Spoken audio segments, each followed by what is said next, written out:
Alors, contrainte numéro 8 pour le cours de didactique des sciences en adaptation scolaire. Donc, vous avez un groupe, un beau groupe. Vous avez des jeunes, le fun, qui sont vieux, ont 16-18 ans, sont motivés parce qu'ils raccrochent. Vous devez enseigner du français, compréhension de lecture pour éventuellement faire une production écrite. Et vous utilisez un sujet, mettons, X en sciences, les gènes, la technologie, le futur, sans papier, etc. Vous pouvez ce groupe-là, il est le fun parce qu'ils sont très motivés, mais ils sont habitués de travailler en module. Donc, ils ont chacun leur rythme, mais ils ont surtout chacun leur niveau de connaissance, c'est-à-dire ils sont tous à des niveaux différents.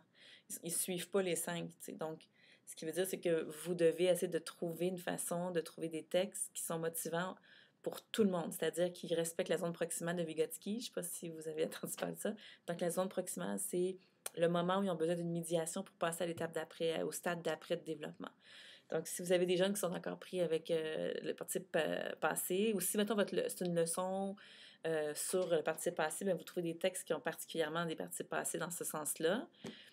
Donc, vous devez essayer de trouver différents niveaux de difficulté à même le texte, puis arriver à une sélection d'informations qui rejoignent chacun des niveaux où est-ce que les gens sont rendus ou les jeunes sont rendus. Mais je pense qu'ils sont tous en secondaire 4. Donc, au moins, vous avez une espèce de stabilité ici. Donc, si vous utilisez les sciences, vous trouvez un texte. Donc, vous, ici, la contrainte, ça va être à partir d'un texte, il faut qu'il y ait une compréhension de lecture. Mais après ça, vous faites de la manipulation, puis à ce moment-là, la verbalisation va être importante parce que la verbalisation va faire partie de ce qu'ils vont écrire dans leur production écrite après.